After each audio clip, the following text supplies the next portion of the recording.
కీర్తనల గ్రంథము 85వ అధ్యాయము ధ్యానిద్దాం. యెహోవా, నీవు నీ దేశము ఎడల కటాక్షము చూపియున్నావు. చెరకుపోయిన యాకోబు సంతతిని నీవు వెనుకకు రప్పించి ఉన్నావు.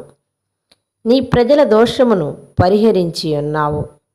వారి పాపమంతయు కప్పివేసి ఉన్నావు. నీ ఉగ్రత అంతయు మానివేసి ఉన్నావు. నీ కోపాగ్ని చల్లార్చుకొని ఉన్నావు. మా రక్షణకర్తవగు దేవా, మా వైపునకు తిరుగుము.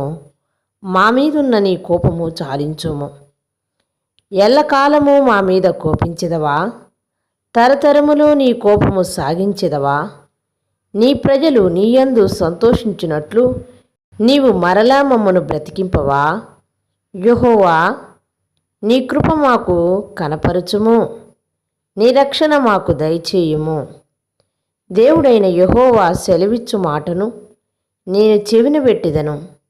ఆయన తన ప్రజలతోనూ తన భక్తులతోనూ శుభవచనము సెలవిచ్చును. వారు మరల బుద్ధిహీనులు కాకుందురుగాక. మన దేశములో మహిమ నివసించున్నట్లు ఆయన రక్షణ ఆయనకు భయపడువారికిని సమీపముగా ఉన్నది. కృపా సత్యములు కలుసుకొనినవి, నీతి సమాధానములు ఒకదానికొకటి ముద్దు పెట్టుకొనినవి.